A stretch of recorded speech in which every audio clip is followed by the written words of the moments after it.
no longer happy to be watching on the sidelines. The generation is more political than the ones before, and climate is only the very first subject and the start. But the start of what? Well, Eric Albrecht, who works for Deutsche Welle, and myself, and he can't be here today, but of course I speak for both authors. So yes, I'm talking about the co-author. I'm really the academic and he's the journalist when it comes to our roles, which allows us to showcase the two perspectives and hopefully make them clearer. So yes, Generation Greta, and that is something that where we have to talk about the definition and the naming. And of course, you could argue about the name, whether Greta is so typical for the whole generation. Okay, but why is it only the start? To come back to my question. Well, it's because our assumption or thesis is that a large part of this young generation has become more political, knows how to do politics in quotation marks, and has become committed and involved. And climate change is something that they are very much aware of, and this is how it has started, but has moved on to many other things. So looking at the climate change issue, the young people, the young generation found that they can make a difference. Question. You describe many things as typical of the young generation. Number one, that they grew up free from any crises until Corona. It's Generation Merkel as well. They cannot remember personally a different chancellor before. And Franziska, you read the book, right?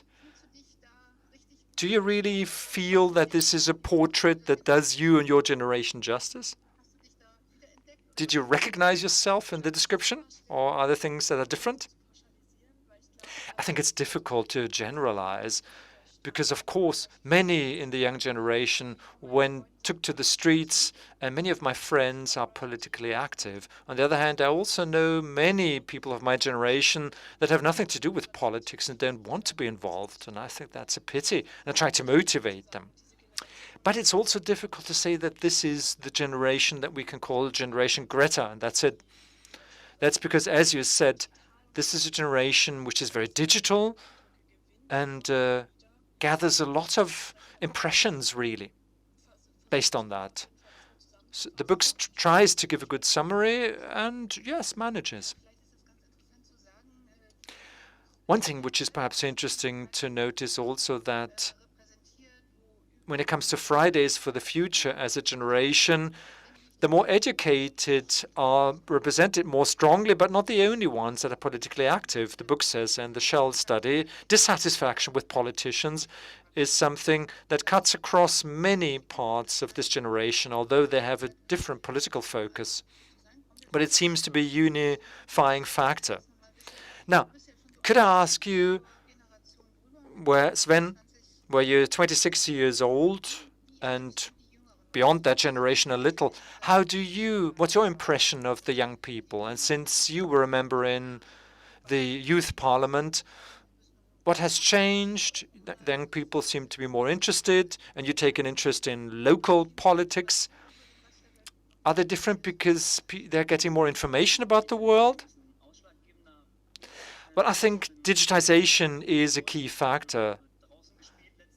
When I grew up, really, I was playing in nature, and my first smartphone I got at the age of 16, and it was still difficult to make sure that the internet would work, but that's a given now. And today's young generation grew up with smartphones and the digital world. And that's why they really are quite different, much more capable in that respect when it comes to networking as well. I think there are more than 50 local associations of Fridays for Future. We wouldn't have managed in our generation based on the tools we had. But still, Fridays for Future cannot reach out to everybody, especially when you think of education levels. And that is something where politics for and by young people has to see to it that we really reach out to and include all young people, making sure that we can make a difference for the whole of society. You didn't opt for Fridays for Future, right? But take an interest in the environment, a startup that you're trying to set up with somebody.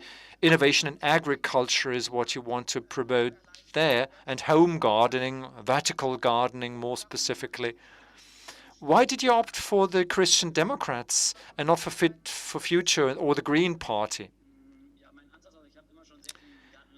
Well, my outlook, well, gardening has always been important to me. Building ecology was my subject in my studies more recently, and pollutants, indoors pollutants, where certain heat areas or certain types of greenhouse gases are becoming more and more important. And we also saw the recent heat waves, which is why we thought, okay, there must be a way of greening up facades as well, not only roofs.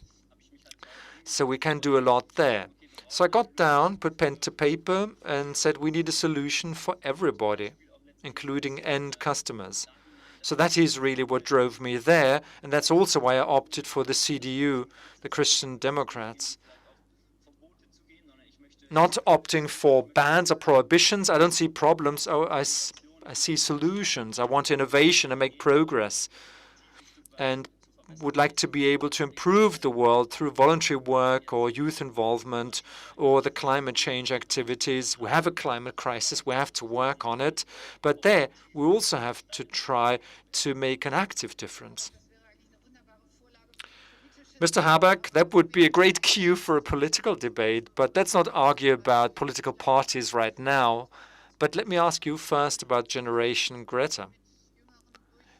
You're doing a lot with young people, Fridays for Future, your sons, the Green Party.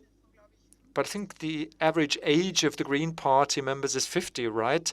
But among young people, you scored 34% of votes by those less than 30 years old. So I'd be interested in the party and yourself and the young generation. Researchers say different things. Young people are much more mature and know more. On the other hand, some decisions are postponed. Establishing one's own family, moving out, starting a career, those things, when we compare them with my generation or the even older generation. What would you say about Generation Greta, Gretel, and Hansel as well, by the way? Okay, I'm 51 years old, and I'm part of Generation Golf, as it was called in Germany, because when you graduated from upper secondary, there was also this book, Generation Golf, so that became typical of my generation. And for those who could afford it, gave their children a Golf. And when it says graduating from school in 1980, when you sometimes see that on a car today, that date or later dates, that's the generation, the spirit I grew up with. In other words, my generation and the experience of us at the time wasn't to want to make a political difference, really, although, well, I graduated from school at 89. When it comes to Europe, it was important, the breakdown of socialism, but my generation more or less kept out of that. How I turned into a political animal was that you really had to work hard to discover your political enthusiasm, which is really the opposite of today's young generation, where there's so much passion and also so much knowledge and enlightenment, really, and also the ability and the willingness to do something. I can see three factors, really. One thesis that I would put forward is saturation, really, and welfare and prosperity, and that seems to be the weakest factor.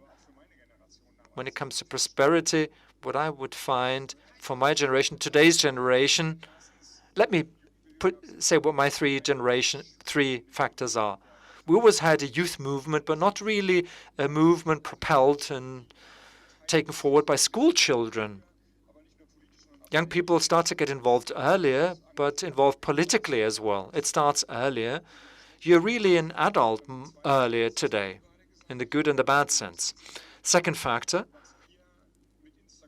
in a certain way, you grew up with Instagram, Facebook, and everything. So whatever you do is then also rated by somebody.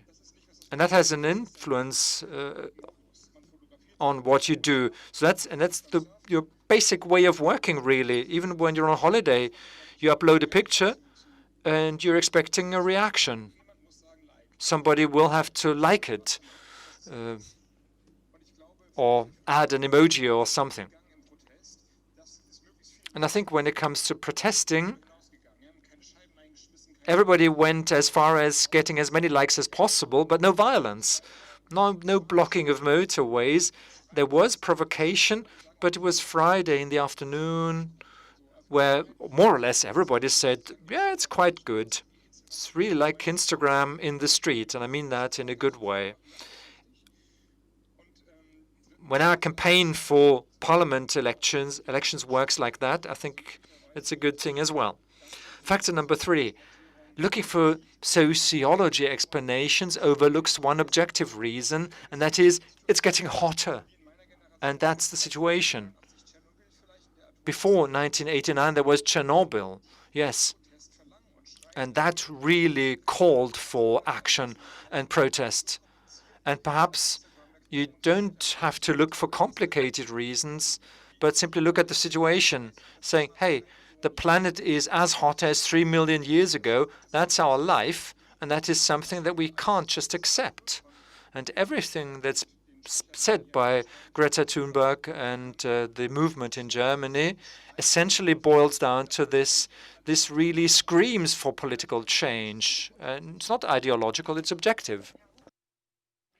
Mr. Hullman, maybe you could explain this to us about this generation and how what attitude they have vis-a-vis Fridays for Future. I mean, there are other possibilities for young people to be involved in sports clubs and other movements. What about those who you don't see in the streets? And while you're thinking about this question, I can point out one thing to those who are watching us on the live stream. You can raise any questions you may have. And if you reached under your chair and find a piece of paper, a funny piece of paper like this, an envelope, do hold on to it.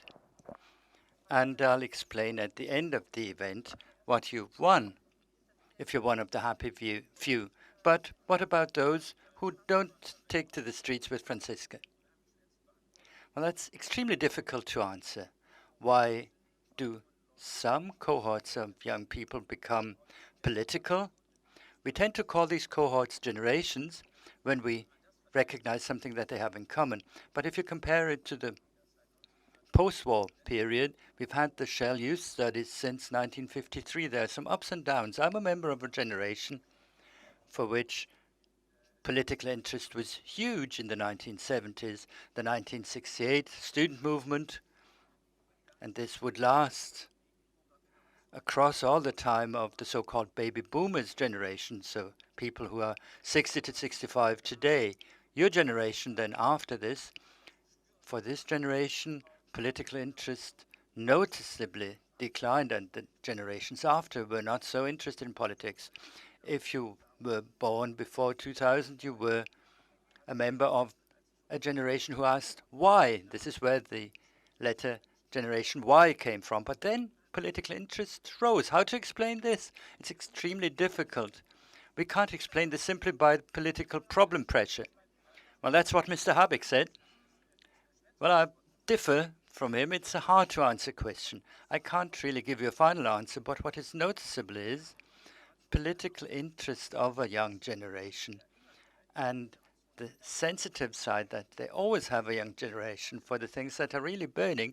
This will always become visible if you're not uncertain about your future careers. And this would be a common denominator with the student movement and also with the baby boomers generation.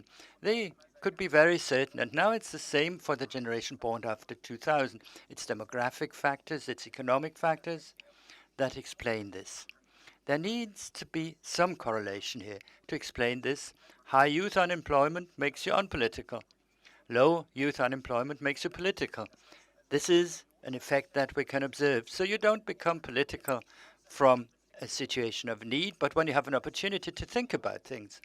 And as youths, if you can think about your own world, And this is how we tried to explain why those born after 2000 have become so political, much more than those born before 2000. And I agree with you, with digitalization, with access to information, with the acceleration of all of life, all of this plays a huge role. Puberty seems to be advanced. This is quite a clear sign of growing up earlier. I do agree with you on this fully, and it speaks in favor of thinking about where, from what age on, can you really vote in terms of intellectual and social capabilities. But the question why a generation becomes political, that's very hard to answer. I think a lot of different factors play a role, but it certainly is the case at the moment, and we can only hope that this will last. And if I'm right with my point, then growing youth unemployment or a new economic crisis due to corona could push aside all this political commitment because the generation are only interested in training and in jobs then. That's an interesting point. So this means you can't worry about your own future and the future of the world at the same time. I'd rather dispute this, but let me ask you, Franziska. Being certain about your future or being relaxed about the future because of a good economic situation, this may have changed quite a bit because of COVID-19. So I suppose there's also a certain feeling of insecurity within your generation, like in all age groups. Could you describe how you feel about this, or your friends, how they see this, how their view of politics has changed because of coronavirus? I think it's a very exciting question. Could you hold the microphone a bit closer to your mouth? I think it's a very exciting question to see when you can afford being political. I'm using this wording because the Fridays for Future movement and I myself come from very privileged backgrounds. My parents made it possible for me. They were able to help me with my homework, and these are examples that are often quoted, but there is a reason for this, because I have this chance. As has been said on this panel, I have this opportunity to think about what's happening politically. I don't need to think so much about how to manage at school, because this is something that I can manage on the side. And there is this discrepancy which we do not only see within this young age group, but a discrepancy we see quite generally in society. You need to be able to afford politics. You need to be able to afford having a say in politics. And that's something that you cannot only relate to Generation Z, but it's something that we have to solve for all of society if you want to have large participation of large sections of society. I think what has changed in my generation due to coronavirus is very difficult to answer. I mean, of course, you can say in a sweeping statement that social inequality has been amplified very much because you have to be able to attend school in a digital format to receive any education, and mastering all these difficulties as a young person is more difficult than somebody who's a bit older. Sven, you're in a different situation compared to Francisco. You come from a smaller town. You're not based in Berlin. Maybe you could tell us a bit about all of this corona issue, what impact this had on political participation, because at a local level, the participation may be a bit different. Well, we have about 10,000 inhabitants at my town of Nordwalde. So you do talk a lot to your friends and neighbors. You can discuss things like organizing the town center. We also had an online semester, but we had optical fiber at home, so I was able to continue with my university course.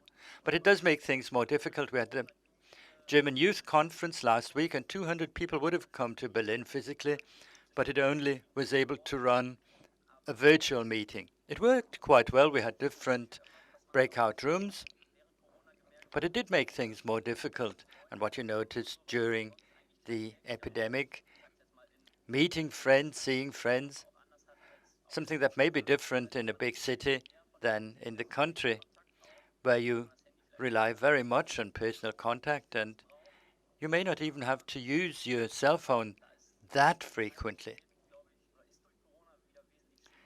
So participation has become more difficult because of Corona, and the other youths who are not here or not participating in Fridays for Future, it's much harder to reach them now. And we need to try to get through to them, as Franziska has just said quite rightly.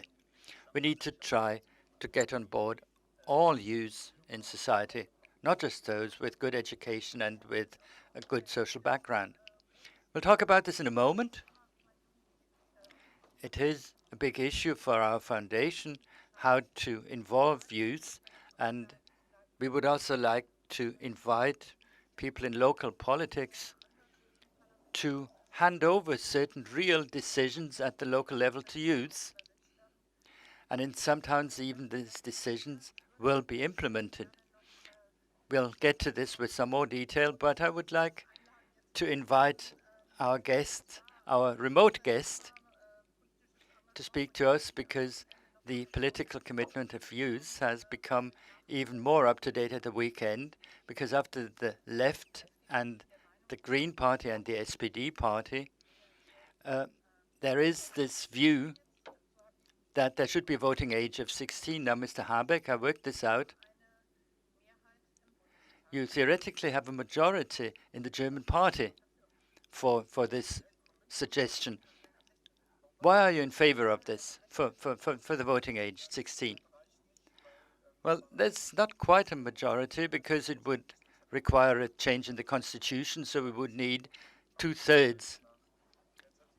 The CDU would have to support this, at least when we look at the present makeup of the German parliament. Of course, it would make sense to do this before the next election, before the next general election. We're discussing this, and Mr. Hurlmann has just mentioned this, or confirmed, really, that the ability to vote should also come with maturity. But this may be a bit arbitrary to have this at the same age. And I think the proof has come from the behavior of the Fridays for Future generation and the behavior of a young generation during the Corona crisis, who, even although they would like to party when they graduate from school and so on, they behaved very well. There was maybe some misbehavior, but they certainly have proved their maturity. Question: what role does it play within the aging society that the young are not heard so much? Well, what I find so interesting in Fridays for Future and this young generation, that they're saying it's about our own future, but they're seeking the alliance with all the other groups, with scientists, with their grandparents' generation. And I think we can apply this to this question.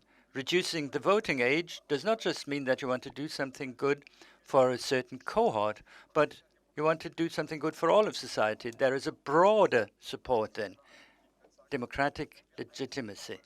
And if we enter into a decisive decade with a view to the climate, but also how will all the debts be repaid, what will become of Europe and so on, then those who are particularly impacted by these decisions should also have a say.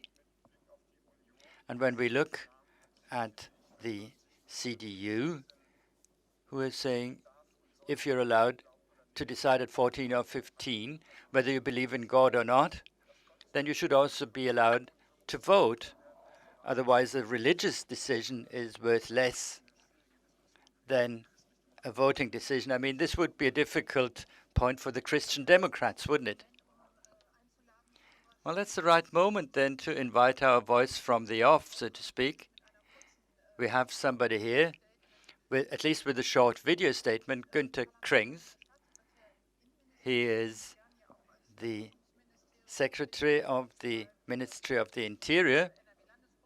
He's the head of the North Rhine-Westphalian group of the CDU in Parliament. He also did something in youth politics, but I asked him because he's a lawyer and responsible for legal politics. So I asked him what he thinks, what is the right age. And he feels that it's better for democracy if we don't just leave the voting age as it is, but even increase it.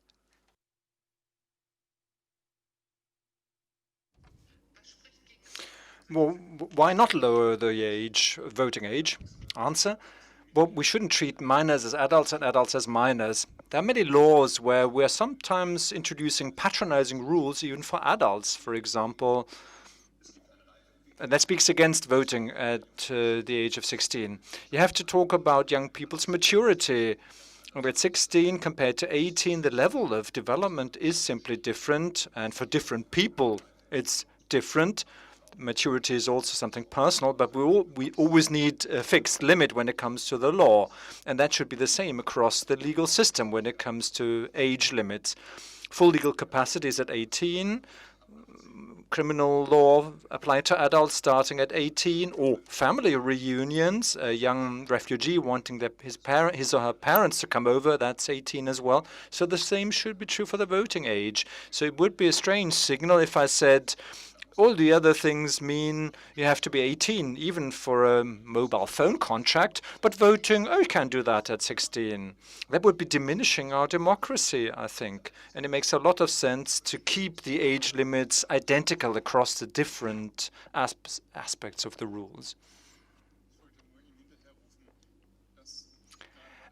Well, what I wanted to add to that is that he quotes different examples. He's from the Ministry of the Interior, and I don't mean this personally, but still, from the Ministry of the Interior, there are often proposals to have people criminally accountable or responsible earlier at a lower age, so using that as a reason, the age of 18 as a reason against lowering the voting age is a contradiction. And voting, well, on the regional, that is state level, also local level, it has been lowered to 16. And an election in one state has just been carried out based on the age of 16. So saying for federal elections, the national parliament, you need 18, but a regional parliament is less important, that distinction is also something that I think is wrong. It's disrespecting the work of local politicians in particular, so I didn't really find that convincing. Okay, let's come back to that. I asked Mr. Krings another question, so could we perhaps also hear the answer to that? I asked him about a situation where on the local level you might introduce a voting age of 16, and that is an argument for generalizing it. But I think it's different. Local authorities are different. The questions are different. I mean, they are regional necessarily, about your neighborhood. And of course, when you have a contradiction, you can always go in both ways. And when it comes to regional state elections and local elections, I think the voting age should be 18 across the board, and then the turnout should be very high and everybody should vote, but I would keep it equal. All right, Sven, you're a super active young man, and you've been involved in a lot of politics, and still you advocate the age of 18. Is that loyalty or towing the party line, or do you have any reasons? I do. It's not towing the party line, and I think you should look at it in a constructive way and less in an emotional way. There has been an emotional debate for many years. But when it comes to the local level and the state or regional level, I'm in favor of 16 for the simple reason that you can reach out to young people better. The youth parliament, youth involvement strategies, what the German government did, the youth involvement strategy. And I think young people are simply literally closer to the politicians on the political level and might know their politicians in person. And they also see and feel the impact of politics on themselves. And I think that's key. Young people should notice where and that they can make a difference. Looking at the national level and allowing everybody to vote, well, not all 16-year-olds are interested. I think young people, as we sit here, we live in a bit of a bubble as well and have been interested for a while, looking beyond the horizon of your local or regional government. But if I were able to vote at the age of 16, voting on the national level, I think this would be a disappointment, really, because I don't see the impact from my vote. Young people wouldn't see results. I kept being motivated in the youth parliament by results. We were able to make a difference. A night bus service taking us back from Münster at night was a project, or graffiti projects. Those were things where we could see the impact directly. We young people, that is. And that's why this project has been ongoing for 12 years, making an active difference. Shaping politics visibly. That's my argument. So national politics at the age of 16, I think it's a false debate. And it's not really active youth involvement when you look at the outcome. So I think we should be careful and say, let's do even more politics by young people locally. Allow them to be part of local councils and vote and be part of the decisions. And that will keep motivating them. And then they will probably be able to do something meaningful at the age of 18 on the national level. Franziska, you find it absurd, right? Yes. Tell us why. All right. I can hear several arguments, but let me answer Sven first. I think your point when it comes to lowering the voting age, well, it's not really an argument. So national politics isn't meaningful. Nothing is achieved on the national level. And that's why young people are more disgruntled and find that they can't make a difference. But is that a problem that's really relevant for the question of lowering the voting age? Well, what I think the problem is young people that are not particularly interested in politics in general, they won't see a direct success, and they will be even less motivated to go to the polling station. And that will mean an even lower turnout in future years. More turnout is also a goal. But how does it relate? Voting at 16 or 18, I still don't see the connection.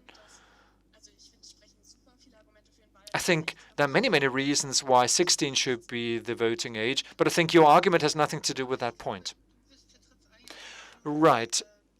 Let me come in here. But you think that younger people and older people that are less interested in politics, the point is not really the amount that you know about politics in order to be allowed to vote. Not every 17-year-old is able to make a good judgment. That's not such a strong argument. Do you agree? If not, maybe think about it, because Mr. Habeck really is desperate for the floor. But I think there's one key argument against. Those who are allowed to go to the polls and could potentially be disappointed, I think that's really strange as an argument. That's not really compelling. And this test of maturity, really, which is being mooted, I think that's intellectual snobism. It's only those that are at least as intelligent as I am are allowed to vote. That's not the purpose of democracy. Everybody has the same rights, and every vote carries equally, has equal weight. When somebody says, I don't want to get all this information, but I still have an opinion and want to vote, so that can't be an argument against it. So both arguments against lowering the voting age that I've heard so far, in addition to what the permanent secretary in the Ministry of the Interior said, potential disappointment and not being informed enough, I think those arguments are weak. Maturity. Maturity doesn't mean being informed. Being part of an age group, a cohort where the reasonable expectation can be that they have an interest in their times, the times in which they live. How strong that interest is and how interested they are can't be the goal. The ability to vote can't be decided on based on what others think, essentially. So I don't see any strong arguments yet. Okay, Mr. Hurman, let me ask you then. One argument was that it's better for democracy, the voting age at 16, and still having to wait until you're 18 to get a mobile phone contract that you can sign yourself. The impression is that voting is easier than getting a mobile phone, and we have to protect democracy and also the age of legal capacity and the appearance that voting is easier than many other things. What do you think? What do you think? For me, the essential question is this: who gives us the right to exclude people from the supreme right in a democracy, which is the right to vote? Democracy, the word says it. Historically speaking, it's been a long, hard struggle until all classes and many age groups and even women were allowed to vote. And now we can.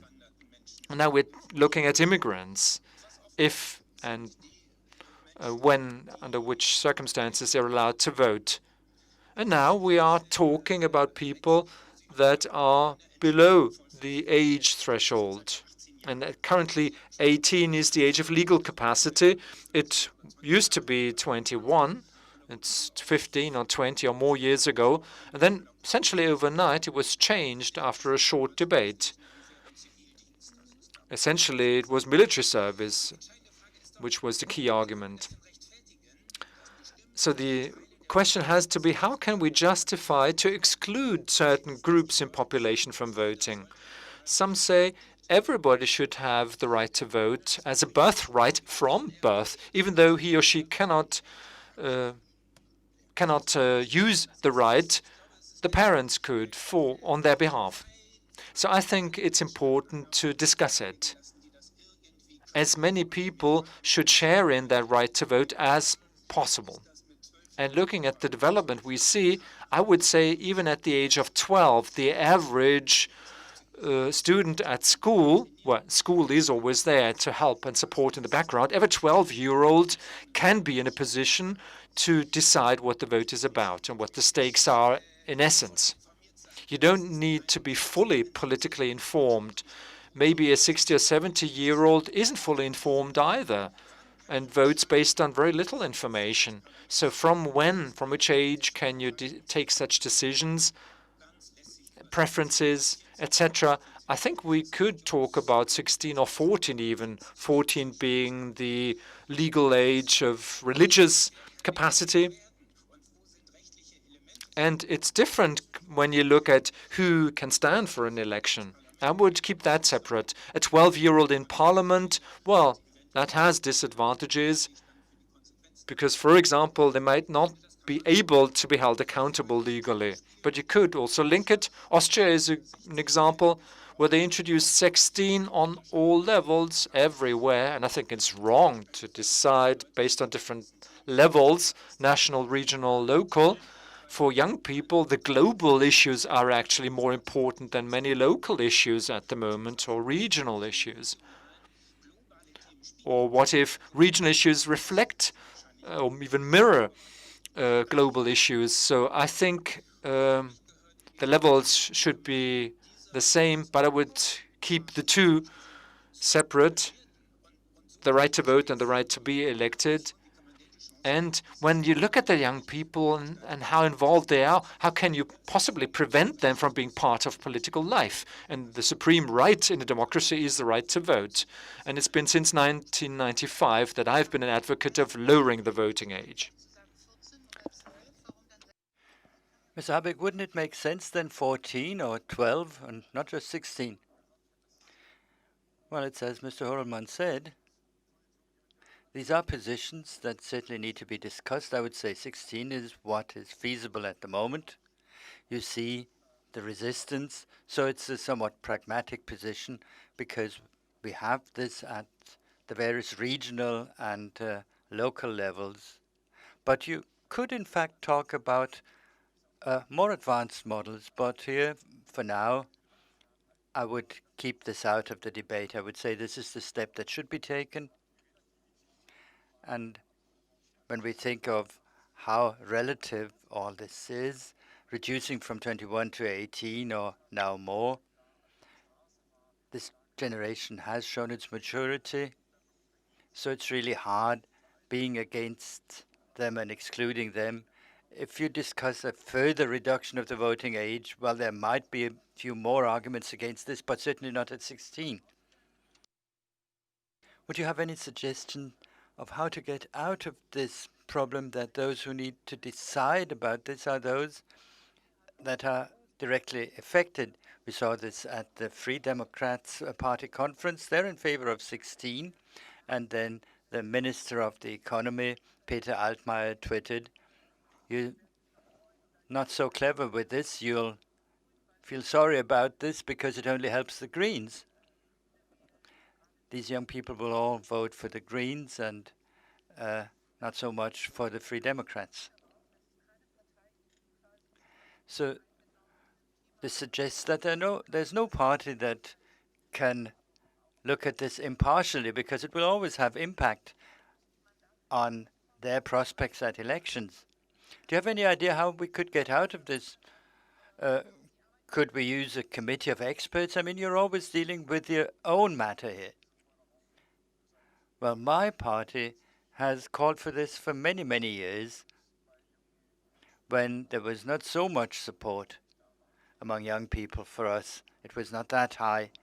I mean, I don't know what it was like in 2005 or 1995, but certainly not the same as now. So it's not a new position. Ultimately, it simply follows a logic of broadening the base of democracy. But let me give you two answers. First, what Mr. Altmaier said was, political decisions are always power issues. Ultimately, there's no use denying this.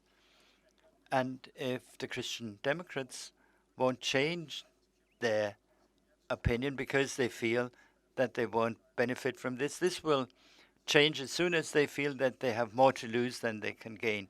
Fridays for Future has shown its success when it was not only a youth movement anymore, but when their parents said as well, something needs to be done about climate action now. And then a Climate Action Act came, which was miserable enough, but at least it came.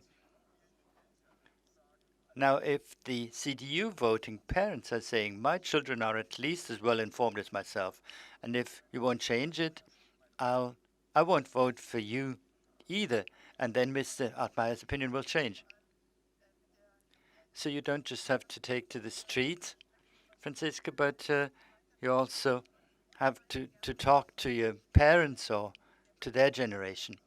What I would like to know from you is, Brexit has shown it's not enough if you give young people the vote or an opportunity to participate in a referendum. Brexit was the most prominent example. But the youths or young people need to participate. They need to make something out of these opportunities that they have. I would like to know from the two of you, what parties who find it so hard to gain young people as members, how they can get young people to take on mandates as you are doing at the town council. And that's something that is moving us very much, because we're trying to start something at the local level. But maybe you could tell us, what do you think works best, Sven? You spoke of the bus nightline. It's a classical case. I've heard of members of parliament who said that's how they embarked on politics, really, because they wanted to get this bus to get back from the next nearest town at night.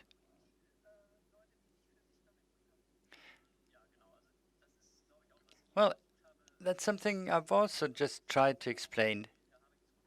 To get back to what you said, Mr. Habeck, I'm not against this. I'm not saying that 16-year-olds are not up to it intellectually. They are up to it. But it would be putting the cart before the horse. If you say, let's only look at the local level. But what you can at the local level is you can see very much what you can achieve there. And the parties need to look at this, especially the big parties. They need to involve young people actively at the local level. And then youth participation will come by itself, I think. This brings us to this keyword, youth participation. We've had this debate for years. I've been involved in this for years. And We always talk about youth in general, but it's just talking about us. And this brings us to the power issue. We're approaching general elections. There will be elections next year. But let's start with youth politics at the local level. Involve young people at this level, and we can do climate action there, and it will motivate people to go on then. Francisco, how about political education at school? We of the Hertie Foundation have the impression that it's very useful if you can make positive experience. We have a partner who call themselves Politics You Can Lay Your Hands On. They are working on specific projects with youth at a local level. I mean, these things which are discussed with members of the town council are not always implemented then. Now we want to go one step further. We will only work with mayors and councillors who say we will delegate a certain decision to youth. Of course, the decision will then have to be taken at the town council. But don't you think that more should be done at school? Do you feel that this was practical enough what you did at school? Did you really feel like being involved in politics? Mr. Krings, who we saw on the screen, said politics should go more out to schools, but there are strict rules in Germany. What is allowed, for example, shortly before elections, it's not allowed. Could you tell us how you feel about this as a student? I mean, you're the representative of the generation Greta. I think this reduction of the voting age should be decoupled from this question of political education at school, because it doesn't really matter whether it's a voting age of 16 or 14 or 18. People need to be prepared for voting, and school does play a vital role in this. I mean, teachers need to explain how to vote, what it means, what this impact on politics is really like. And I think this can take away frustration. I mean, even if you're just putting your cross on the ballot paper and you feel that not so much is coming back, it still means very, very much. I think this is the first thing that needs to be explained. And the second thing is, in political classes, you shouldn't just describe the structure of institutions and what the EU Parliament looks like, but also at particularly this or this point, you can do something, you can protest, you can get loud and change something actively. I think this is the step towards youth participation. Getting people in situation where it hurts and making them participate more then. I think then participation plays a role because you can tell them you can participate actively and will do even more. You can decide who represents you on Parliament. So in order to get back to this, it's not just an issue of, it's not comparable to a mobile phone contract. I think it's absurd to put the two, voting and taking out a phone contract, at the same level. It's completely two different things. And to say, just because you can't contract yet, you can't decide who represents you. At the next election, I won't be 18. I won't be able to decide. So you can't vote for Mr. Habeck or Mr. Krings. Well, yes. And I wouldn't vote for Mr. Krings, but that's a different thing. And I think it's so absurd. I mean, I do think a lot about politics, and I think I can distinguish the different positions of parties very well. I think even better than my granddad or my grandma. It's so absurd. I don't see the point at all. If I may come in on this for a moment.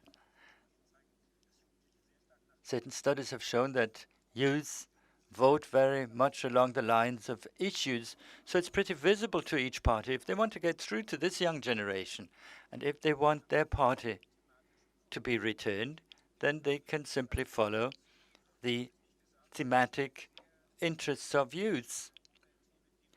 And it's not guaranteed that there will always be this high interest in environmental issues. So the CDU should also think about this. It's not a point to say, how would youth vote at the moment? Well, the climate forecasts tend to show that this issue will probably remain very important. Well, Mr. Habeck, it sounds as if there wouldn't so much, the Greens wouldn't have to do so much because of the climate issue, and the youths are very much interested. But you've been out very much on behalf of your party. So what do you see as the most interest so that young people would also participate and run as candidates, for example, and become party members? What would you suggest? What works best? What do you notice when you're at the grassroots level? Well, in my limited world, I see this problem quite differently. The Greens were returned at about 20% in the local elections in North Rhine-Westphalia. This means about 1/5 of the party now is represented. I mean, we're as many as never before, but when you look at the support and the electoral results which we achieve, you have to take on some kind of a mandate because of our success. So youth participation is a completely different issue within my party. You really have to put up a resistance or you're sent to the town council. Well, I hope you won't be recruiting too much tonight. No, not at all. I'm not advertising. I just wanted to point out, it's not the problem how to involve people. We would love to involve everybody much more even, but they also have to go on living their own lives, go to school, go to university, and make all the other experience apart from school and university. This is the actual problem. But I find, at least this is my perspective, and I wanted to point this out before when we were asking ourselves why this generation, this present generation, is so political. I think that something else is playing a role now, which I didn't think is needed to encourage someone. But I would say that this prosperity or this safety indicator has some different impact.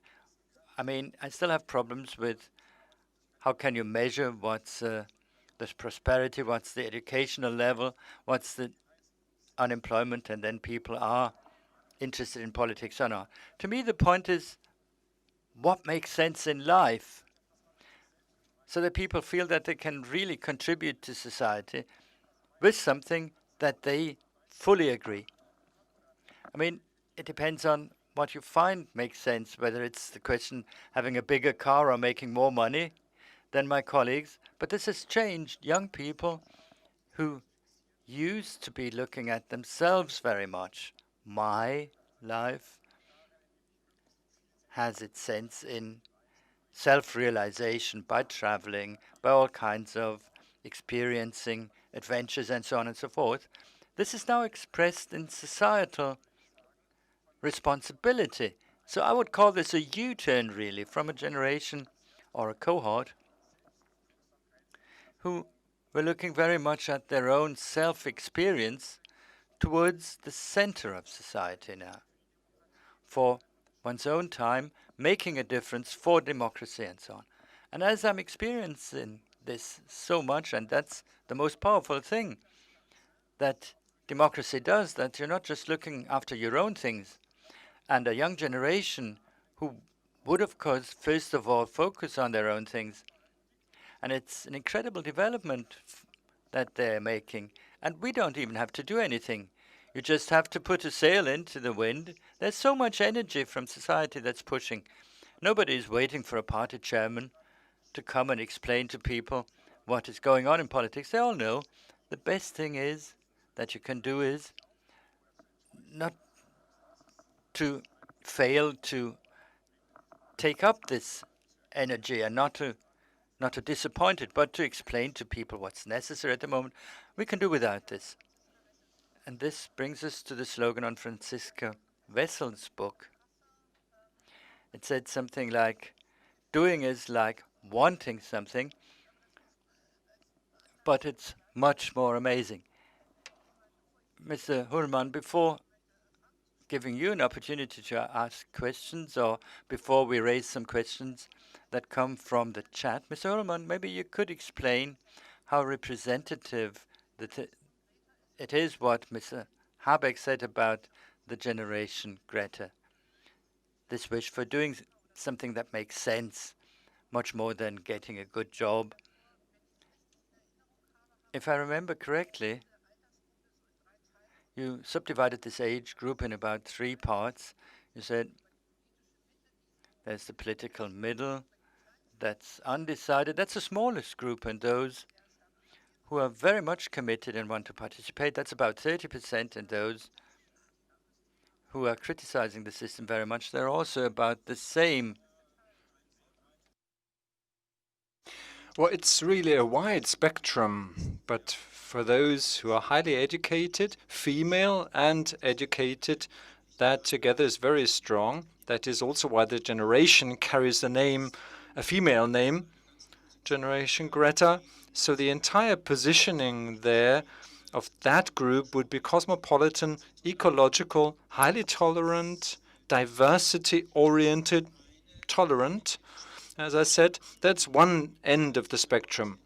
And then we have other groups among the young generation from disadvantaged families, lower education levels, predominantly male, and there we find strong nationalist, authoritarian, right-wing populist positions. Before Corona, the Green Party and the AfD, Alternative für Deutschland, benefited from these extremes.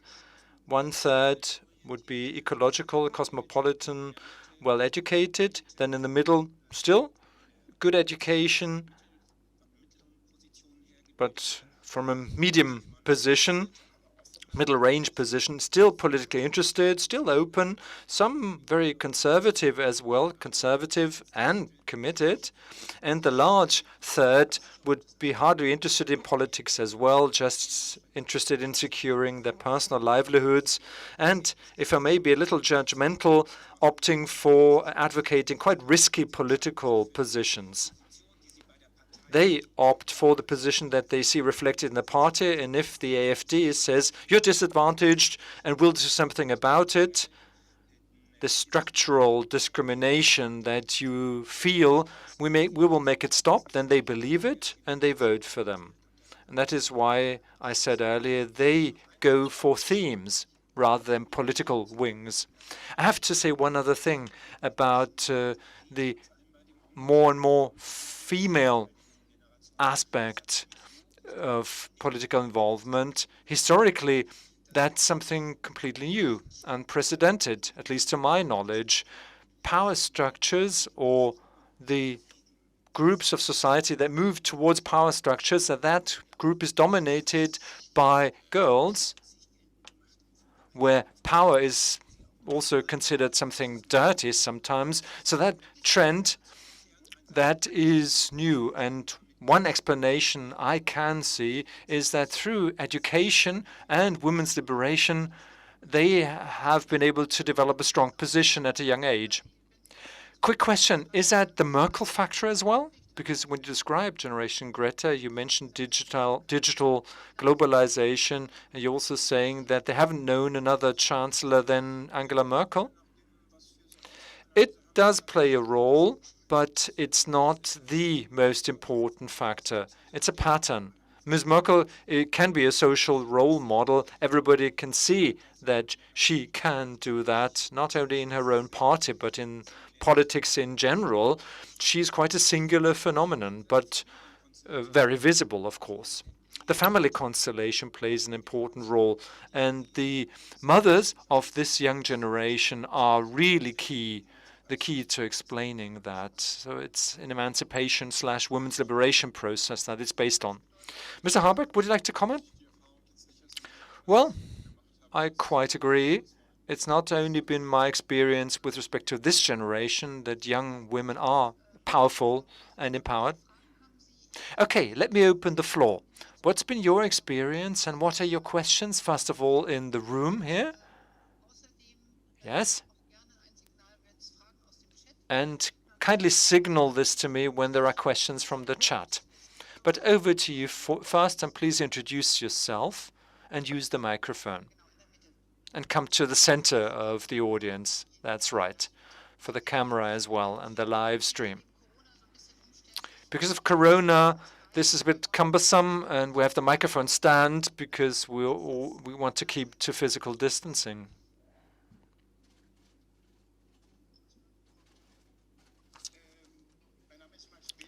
Max Bilke is my name. I study Islam science, and one argument in favor of lowering the voting age to 16 is that since Mr. Krings is a secretary in the Ministry of the Interior, and it's something to do with becoming a policeman and his position there. And when you swear the oath, you swear an oath to the Constitution and to defending democracy. But why should you defend something where you're not legally allowed to participate? So you can be a policeman at 16 but not vote. And that would be a strong argument for lowering the voting age. Was that a statement or a question? It was a statement. But yes, I'll be happy to hear an answer as well. All right. It's great, a perfect argument. Well, we are all on a learning curve. That's also the purpose of today. Ms. Hamm, please go to the microphone. I'd be very interested in this. What is it that moves you politically? When it comes to Greta, it's clear it's climate change, but there are many other political subjects and issues to be solved. What I'm particularly interested is, what about being international and global responsibility and the global outlook? Multilateralism, is that something that you, the young generation, have on your radar screens? How do you see Europe and anything going beyond the borders of Germany? Franziska and Sven, is that right? From Ingrid Hamm, from Global Perspectives, an NGO that devotes its work to global and sustainability. Franziska? What's the role of the international sphere? Because of your more international background, I guess, but also because of digital, where from the very start you have found out more from the rest of the world, essentially?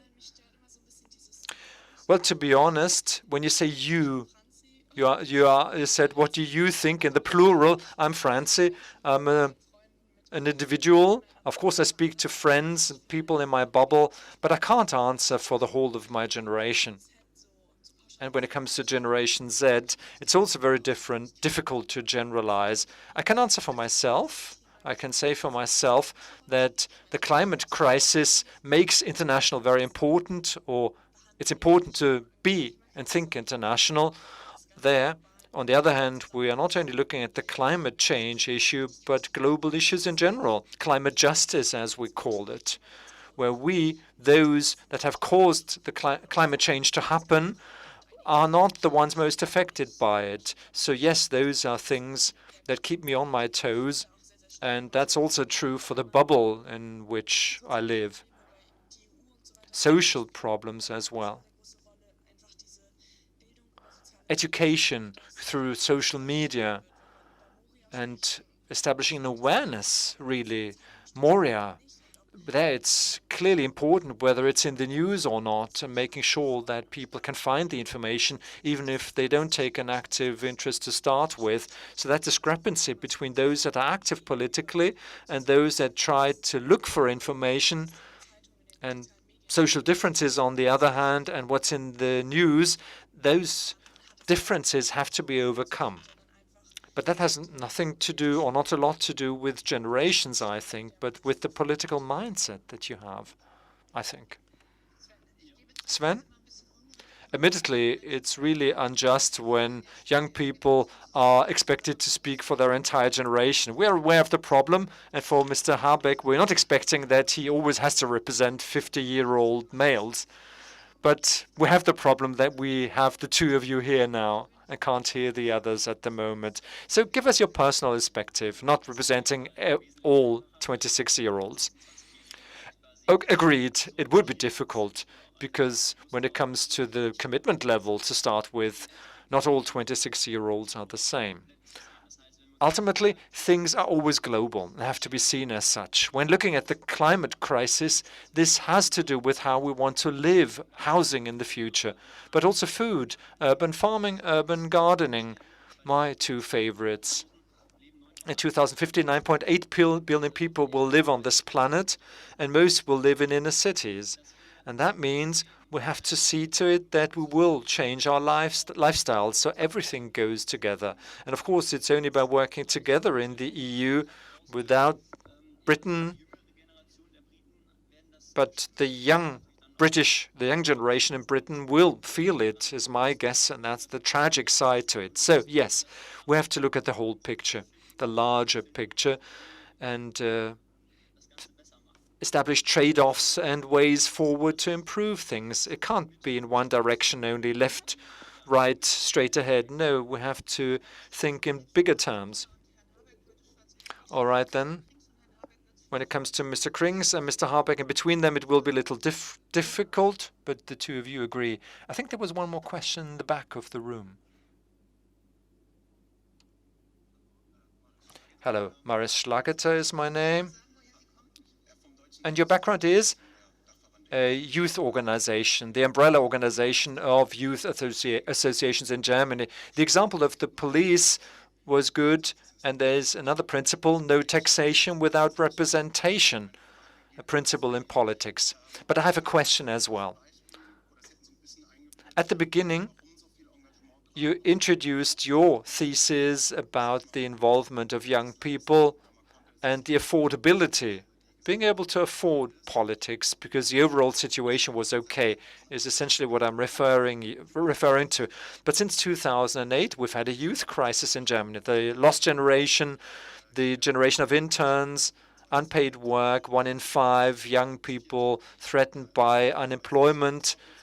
In Europe, very difficult youth unemployment, which is twice as high as among adults. So we see so many aspects where young people are under so much stress and strain.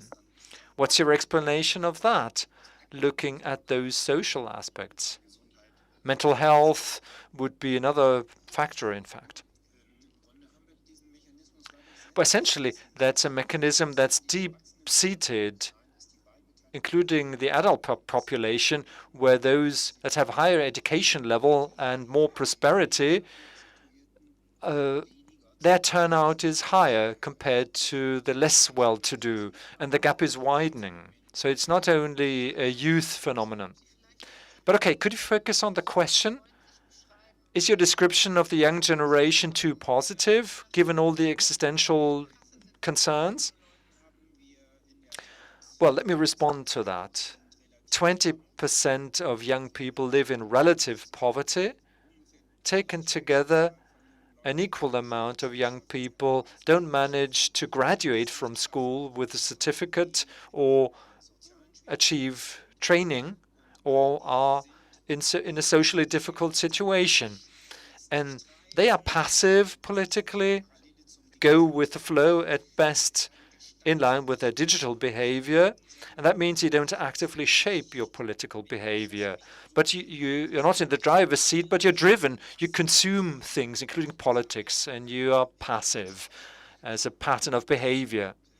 And of that group that's disadvantaged and has been hit hard by the economic crisis in Germany, has gone up by 1/3 when you look at youth unemployment, and they don't send out any political signals or initiatives. Although after the crisis in 2007 and 2008, you might have expected the young generation to rebel.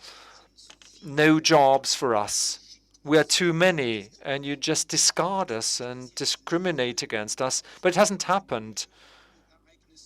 Some banlieue events, if you want, but no political movement that emerged from that. And yes, I'm exaggerating. But it's simply true that political commitment under the current circumstances and in our democracy is something that you have to afford first. And that's not okay. I agree. That should be a question or a matter of principle. But why that is the case, why those that are in the worst situation don't stand or feel a chance to show political agency and involvement?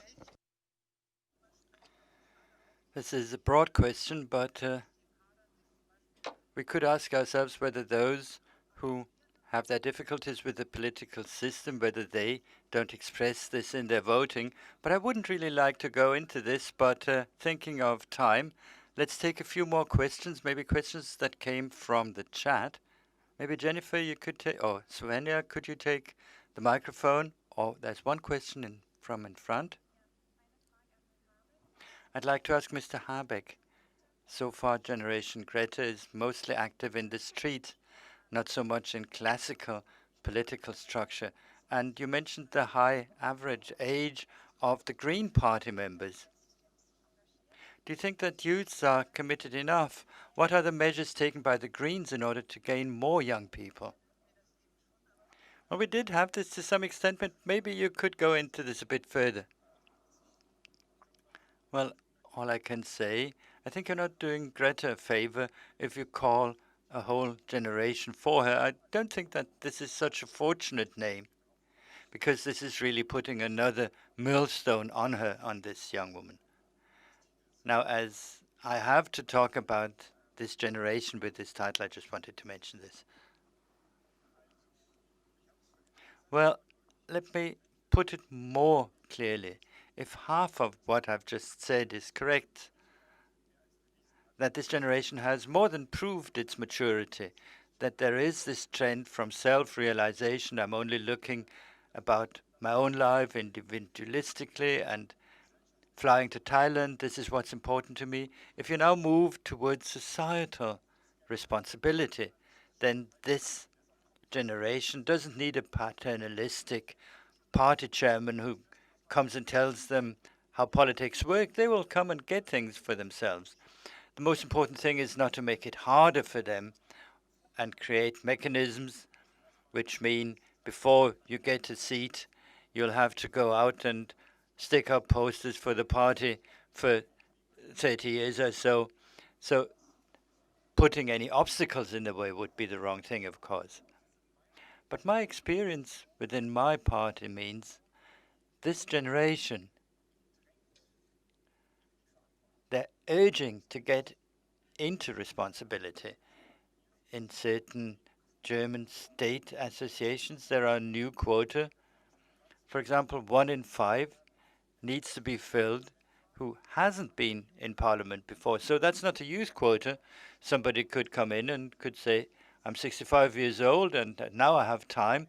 I would like to be involved. And I think this is quite a right thing, that there's not a youth quota. There are youth organizations with certain rights. Within our party, they're called the Green Youth. Other parties have the Young Liberals and so on. They exist. I don't know what it's like within other parties, but in our party, the statute says that their chairman participates in the meetings of the party's executive committee. So that's a formal thing that you can do, or other things like opening up the statutes. That's not nearly as much as we already have in place. So I'd like to lean back and say, what do you want? If you want to have a say, get it for yourself. You've seen how it's done in the street. You need to make the Greens your own party. You don't need to wait for the party chairman to turn the Greens into the kind of party you want to have. Go there and turn it into this party yourself. And I think exactly this is happening. Looking at my watch, I suggest that we take a look at the questions we now have. Maybe you would like to start and introduce yourselves briefly. Katharina Feldman.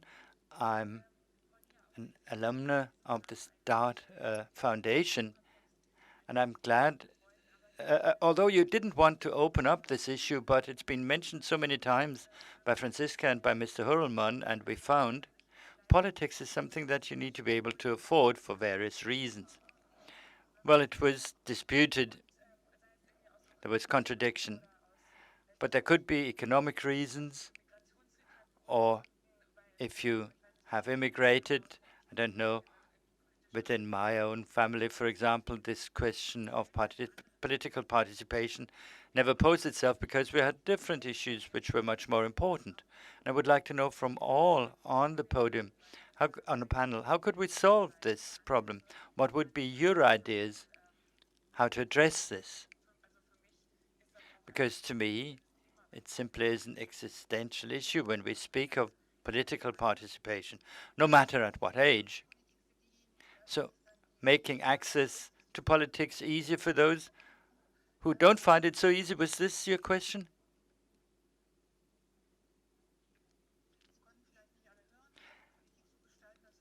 Shaping politics in a way so that it's not an issue of whether you can afford it or not. You said you were an alumna of the START Foundation. This is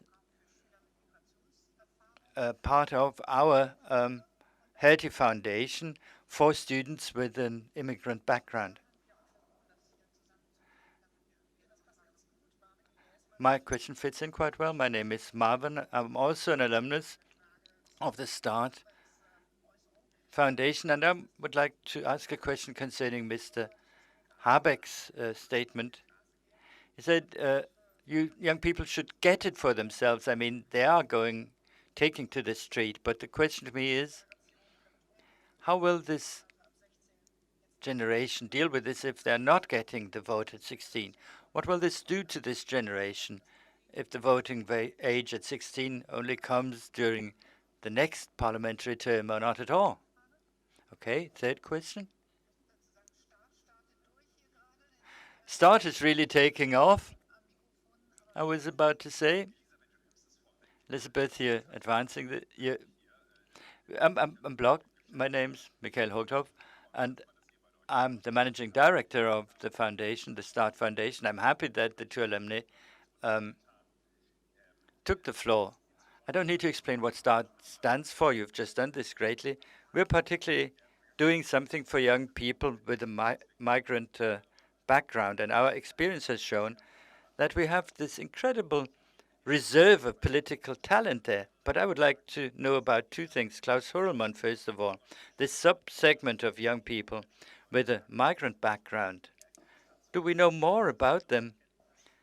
Do you have any findings from your studies how young people with a migrant background can be activated for politics? How can they be enabled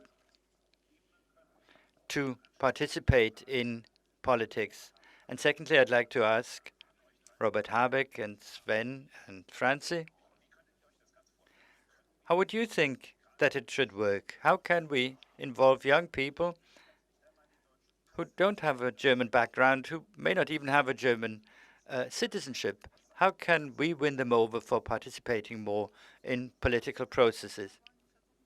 Okay, should I sum up the three questions, or would you like to try to answer one or the other? First, the frustration about if you don't get the vote at 16, then this question how young people with a migrant background could be supported in participating in politics. Mr. Horelman, what do we know about this?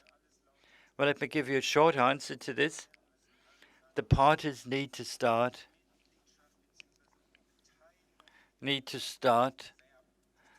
really trying to win over these young people as members. The Greens don't need to do this at the moment. They're all running there, but the others are not doing it. The studies that we've had show that young people, especially those interested in parties, in politics, find parties hard to understand. They're so old because they're very much characterized by the baby boomer generation. So that's my main answer. And also for young people with a migrant background, try to win them over and offer them something. I thought this was great. What you said, offer to them, take over our party, be involved, change the rules.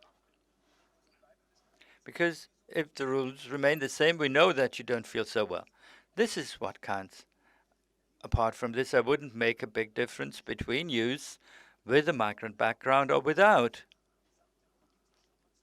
For their political constellation, this doesn't mean so much. Being at a disadvantage, this plays a role. Do you have a disadvantage in economic terms or in education? This plays a role. And if the voting age doesn't work out at 16, well, I don't see so much of a problem in this. It will come in the next parliament, and it's slowly maturing. When I started proposing this for the first time in 1994 and 1995, that the voting age could be reduced. I just saw people shaking their heads, and they more or less said, I'm crazy. So these things do take their time. Let me begin with the second question, because concerning integration, I would like to focus on something else. One of the books that explains best what the paradoxical logics in society are, I think I read it about 2 years ago. It's called The Paradox of Integration. You know it? Yes. It's a sociologist, Aladdin Emafalani, who teaches at Osnabrück, and he uses his own family's history as an example. Each generation with an experience of social climbing meets with this intolerance. As long as women used only to clean the toilets, Muslim women wearing a headscarf, there was no problem. But now, as they're becoming teachers and judges, now it seems to be a problem. But now they are becoming teachers and judges. And let me turn back to the integration experience and explain why generations tend to become more political than the generation before, because at times it's simply not enough. Now you have your share in the prosperity pie, but the issue of respect, the issue of recognition isn't answered at all. So maybe this logic also leads to an explanation why things are escalating now. So all in all, I would say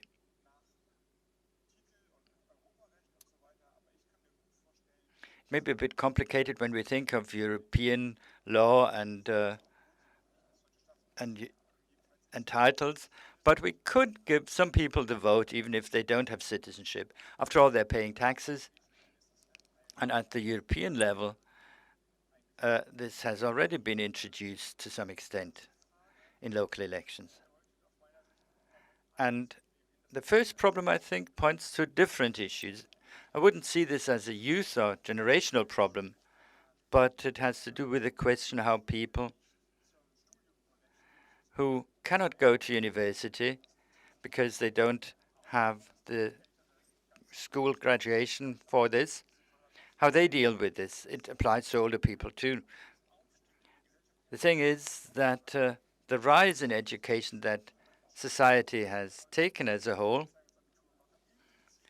has implicitly led to a devaluation of any occupational training. And this is so that parties and the parliamentary experiences, you need to talk, you need to know about laws. I mean, lawyers and people who keep on gabbling all the time, they're at an advantage, and experience in crafts doesn't count so much. I think it's only very few people with a lower school degree. There used to be farmers and master craftsmen and so on and so forth. They're more or less disappearing. And this begins at school, this experience of being quite up to one's everyday life is less worth if we have discussions about the big horizon. If your everyday is a closer horizon because you're living in more problematic conditions, because you have to make it through every day, and because the money is not enough, then the implicit disadvantage is the first thing. The question is how to really get people to these discussions. I mean, you can leave this to parties and to parliament and maybe create some participation formats so that these specific competences that are not respected so much are again reflected more. And we have to do more about education with all-day schooling, with childcare. We need to support so that these specific competences, I mean, living the everyday life, even in crisis situations, is quite an ability, only it's not respected enough. So we need to start with this. I mean, I'm thinking about this. It's not just young people who turn to us, but older people as well, and people who don't go to university don't come so much. And I'm still worried about this, but the worry shouldn't only rest with the parties. It should start much more. Otherwise, we have the ones who are rising up and the others who are going down without their really being responsible for this. And this will break up society in the long term. I think this is the societal problem of our time at the moment. And my last question, as you asked this, what will happen if this generation is not heard? Well, first of all, we have to state that this generation, unlike in 1968, is true to the Constitution, loyal to the Constitution, no end. What this generation is doing is calling upon the government to change laws and to stick to their own treaties that they entered into. I mean, it's a legalist demonstration in favor of keeping democratic rules. Of course, the big nightmare scenario is if this generation takes it on board that our democratic basic order will not lead to success, that they won't just be disappointed in politics and in parties and in the chancellor, but that they will doubt democracy. And at the latest then, we will all have to wake up. This mustn't happen. If this is what people learn from these protests, democratic protests will not give us anything and we'll do something else, then we'll have a massive problem. This must not happen. Then we would have really done everything wrong, my political generation. All right. At this point, I accept to be unpopular by saying we have to stick to the timetable. Franziska, the migration background, different education levels are mentioned in the book as well, and initiatives are also listed. So let me just recommend that you should read the book. And it's only one point where I'd still think an answer is really needed. You said that one thing which is important for becoming committed and involved in politics, and what if the voting age is not lowered, where you don't have a wouldn't have a problem?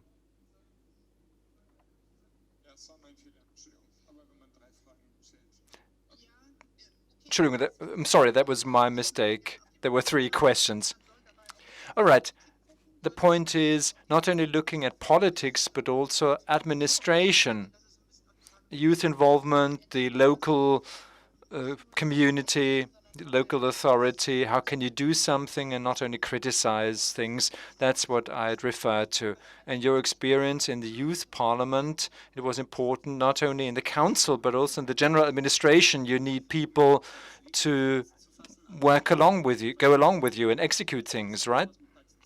That is right. It has something to do with participation. And what is really the lever that we can use with respect to young people? One pool is at associations, where Hanover is a great example. With local councillors, a cook and talk event was agreed, and young people went there. And that was a good way of establishing contact with young people in the first place. And it can only work, and that's how it works in our youth parliament, where we have somebody from the local council who actually takes the minute or chairs the meeting, and somebody else would have a different role. And that is where young people know that your opposite number is somebody from the local council. So it's that direct relationship which is important. So you know that this is not just talking and no action, but you know that somebody's taking notes and does something. Franziska, what does Fridays for Future do to involve people with lower education compared to those that are more eloquent, have more experience, and are more educated? Do you have any ideas? I think it's really difficult to break such a complex social issue down into the personal view, because unfortunately we have these social groups. Well, but you have to start somewhere. Have you found any mechanism? One thing we are trying to do when talking about Fridays for Future and when we are asked to represent the movement, that we try to contribute as much diversity as possible, showing others that we don't only have white, privileged, female Francies, essentially, but people with a migration background as well. And part of it isn't totally honest because many of us are privileged and white, but it's an attempt at least to also incorporate these socially complex issues and that we talk about it and we don't postpone it saying, okay, let's only talk about climate, but we try to talk about climate justice actively and work accordingly. And we also try to hear as much criticism as possible and at least discuss things and mention things. So it's true that we are probably getting it wrong a lot of the time, but the attempt is made to change something and make a difference. It's really not the goal which counts, but it's also the way and how we work towards that goal. And yes, it's a bit of a truism. But yes, we have to somehow try to make sure that people from migrant communities and others that are less involved should be represented and seen. We have some responsibility there as well. Okay, so the question of who is represented and speaks up and able to speak up is something that Hertie Stiftung has looked into a lot, and that's also the purpose of the START Foundation. So there are bodies and forums to try and make sure to make progress there. For today, let me end by thanking you all and maybe continue the debate bilaterally outside as well over a glass. That's been the purpose of today's event. And your criticism as well. How can we make sure that we hear young voices and strengthen the role of young people and establish forums and spaces for involvement, especially local authorities? Our new website on the Young People in Local Government initiative is a key instrument there, Jugendentscheidet in German. Involving young people and communicating it is key. Please do so. And let me conclude with a short video, and after that we'll continue the discussion offline. One quick comment, if I may. As we said at the beginning, there is a raffle as well. You could win a book. So look for a little piece of paper under your seat, and if there was a little envelope under your seat, then please make sure that you go to Ms. Beckermann at the other end of the stage to collect your prize. We hope you found the debate interesting, and we wish you a great evening. Thank you. I hope everybody could hear that. There will be winners, those that found the piece of paper under their seats, but we have our little video as well to conclude. Well, what are these people that do politics and are responsible for politics in my city? Are they always behind closed doors? Are they interested in us at all? Are they talking about us or with us? Stop. I want to understand how politics really works. I want to be part of the talk, and I want to be part of the decision. And I want to do that where I live, in my neighborhood. With my ideas, I want to shape the future, because we have many ideas. Now we need people that have the courage to do things. Let young people like us decide the Hertie program for innovative local authorities.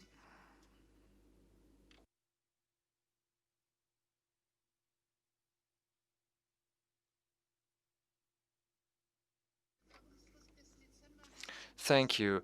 December is the deadline for candidacies. Have a very nice evening.